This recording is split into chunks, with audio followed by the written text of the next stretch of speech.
Hi, so I'm here above the river Valera, about 6 miles from Andorra.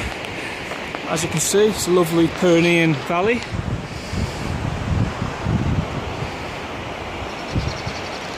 And I've just walked on the GR7 from Tarifa on the southernmost tip of Spain, all the way to Andorra up in the Pyrenees. Just wanted to make a little video about my thoughts on the route on the GR7.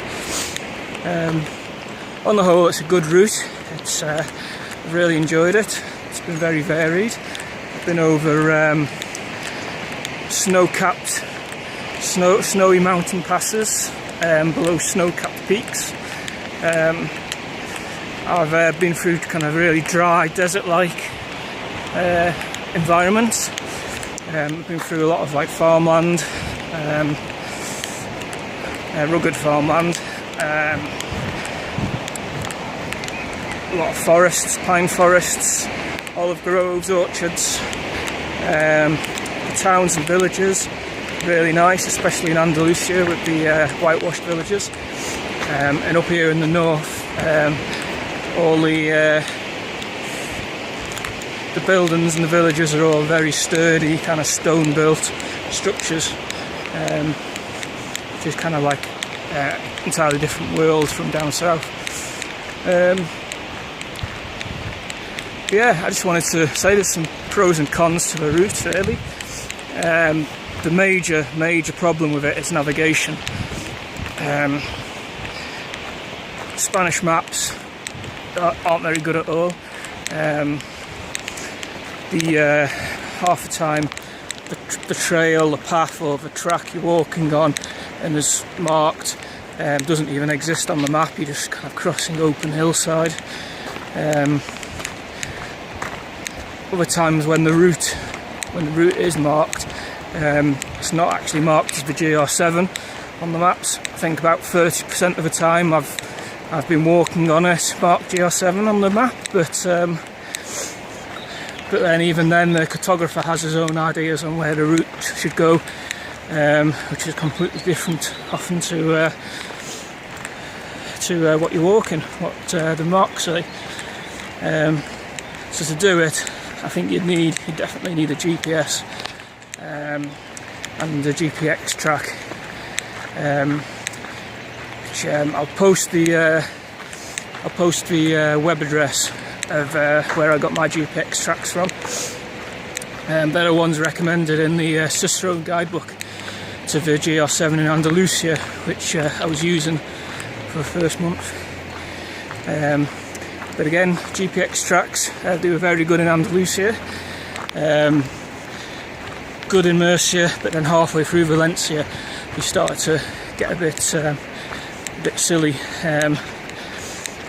to the point where the guy who's made it seems to have his own ideas on where the route goes, and oftentimes that was completely different to the marks on the ground and the marker on the map if it was marked. So yeah, OpenStreetMap is another thing. I've been using that with the OSM and app. That again, the whole route seems to be marked on there, and it's just a useful tool to use alongside the topographic maps and the marks. I did notice in Catalonia, I just walked through just this last few weeks. The trail seems to have been rerouted a lot, and my GPX tracks was out of date, and there was nothing marked on the map either.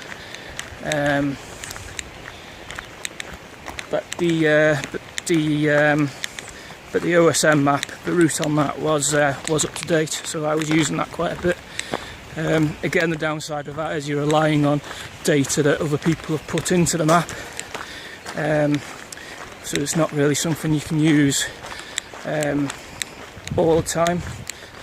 It just doesn't have the kind of topographic detail and the detail on like remote areas, what's out there, so you can't really navigate all the time using it. That being said, Catalonia was the best best place, the best region for signage. It was all quite new, quite modern, probably because it's been rerouted, a lot of it. Another problem is the trails itself are often overgrown.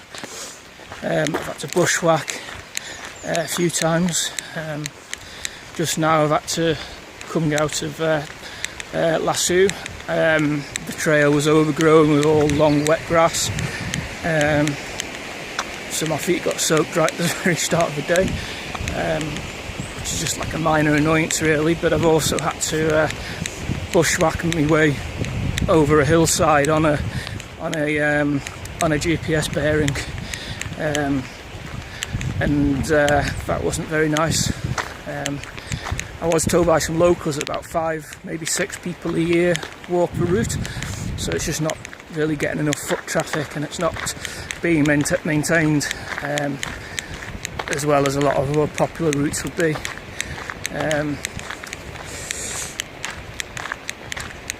So yeah, accommodation, water, you pass through towns nearly every day. There's a section in Valencia between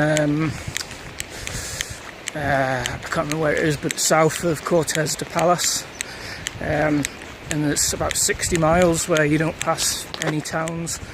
There's a little casa rural called Benali, about halfway on the route. I stayed there for the night in my tent, and I just managed to fill up with water there, but you'll need extra water if you do that section. Yeah, other than that, you're passing through towns, villages, once or twice a day. So if you want like a proper wilderness experience, you're not going to get it, but it is nice sometimes in the middle of the day when it's really hot, just to stop for a drink in a bar or something, as well as fill up with water frequently. Accommodation generally pretty cheap. I was able to get places for 20-30 euros a night. There are campsites, but outside of Andalusia and the Pyrenees are quite not many of them, let's put it that way. But I haven't really found wild camping to be much of a problem.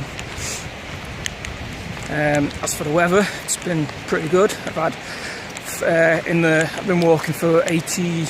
This is day 88. No, sorry, 86. And I've had 4 days of thunder,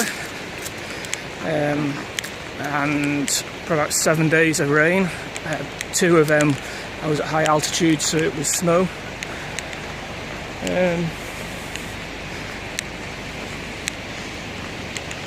Yeah, so it's not been too bad really. So it's definitely, I set out late February from Tarifa, so if you wanted something that's a long walk, that's early season, you can't really go that far wrong. So yeah, the GR7 in Spain, Tarifa to Andorra la Vella, it's worth checking out.